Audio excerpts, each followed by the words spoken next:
Bismillahirrahmanirrahim. Dear leaders of the Chamber Association, small chambers, women chambers and other trade bodies, Assalamu alaikum.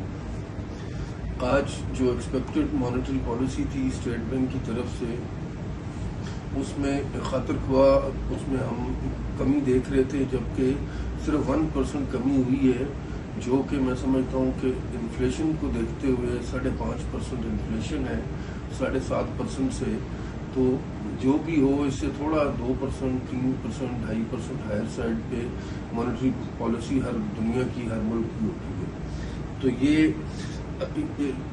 Still ये high है, इसमें borrowing cost, industry cost, cost of doing still बहुत ज़्यादा होगा।